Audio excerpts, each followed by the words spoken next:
dengan teman-teman, saya minum, minum, tiba-tiba saya entah apa ya, saya bisa ngelihat badan saya sendiri, jadi saya ngelihat badan saya sendiri, tapi sebelumnya itu terjadi, jadi di jempol kaki saya itu kayak ditarik, jadi di sini tuh kayak apa ya, kayak air yang surut sampai kepala, dan saya bisa ngelihat badan saya, dan ketika badan saya disentuh sama teman saya, meskipun pelan, tuh rasanya sakit banget, tiba-tiba ada yang narik. Ketika saya merasakan sakit itu ada yang narik. Saya bisa ngelihat badan saya sendiri. Saya ada yang narik. Terus ada cahaya putih. Cuman ada suara. Itu kamu lihat ke arah depan. Saya lihat ada ini, ada pohon sangat besar seperti beringin. Itu daunnya warnanya emas. Jadi ada nama saya, bin siapa gitu. Itu tidak jatuh, ada di tengah-tengah. Tapi yang berserakan banyak yang berguguran, Jadi kata suara itu, kamu beruntung, kamu belum gugur.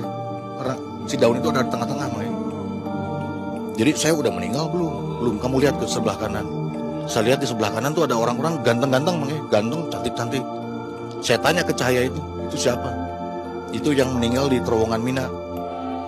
Dulu mungkin pemirsa tahu lah, tahun 91 ada kejadian di Mekah, ada terowongan Mina yang roboh itu yang menimpa jemaah haji. Itu saya ngelihat mereka itu ganteng-ganteng, Ketika saya diperlihatkan ke kiri, tempat kamu mah di kiri, saya ngelihat sahabat saya, yang dulu yang udah meninggal lagi dipukulin.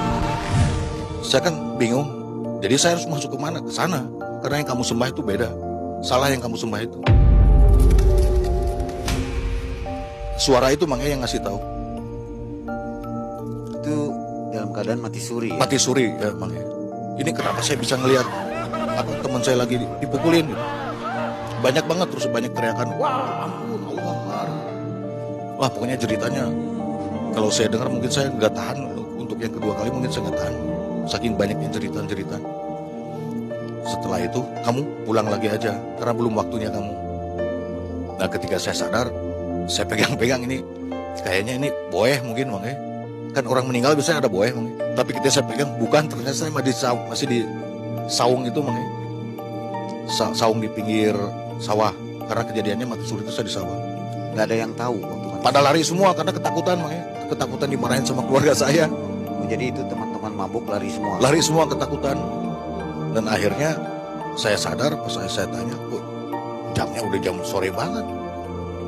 Perasaan saya dibawa ke alam sana itu cuma beberapa menit aja, Tapi pas saya lihat, kata teman saya juga sekitar 8 jam lebih saya nggak ada.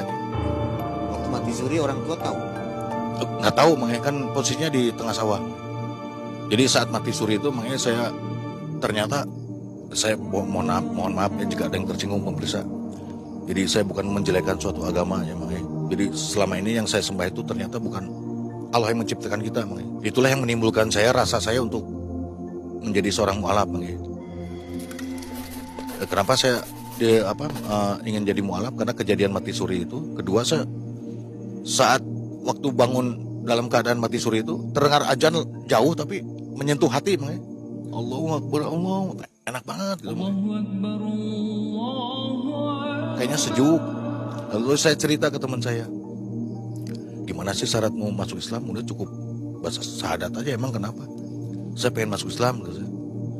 Yang serius, kata teman saya. Akhirnya saya dibawa ke orang tuanya. Terus dari orang tuanya saya suruh ke Salatiga untuk disahkan untuk menjadi mu'alaf, Saat itu saya masih ingat puasa, Saya bilang ke teman saya, boleh nggak saya puasa? Boleh kalau kamu niat. Alhamdulillah dari perjalanan Cimahi ke Salatiga dalam keadaan puasa, Dari situ saya ngobrol ke saudaranya teman saya, akhirnya dibawa ke kiai di pesantren Keramat di Salatiga, dan akhirnya saya disunat, udah besar, sunat dan sah menjadi Islam, Dan di situ saya merasa sangat lega dan banyak mengalami kejadian yang luar biasa setelah saya masuk Islam. Ketika saya sudah memeluk Islam, jadi teman-teman kuliah itu banyak yang ngasih sarung, sejadah, Saya bawa ke kamar, ketahuan sama ibu saya, saya diusir. Saya nggak boleh ada di rumah. Jadi almarhum ibu saya tuh bilang, di keluarga kita, turunan kita nggak ada yang muslim.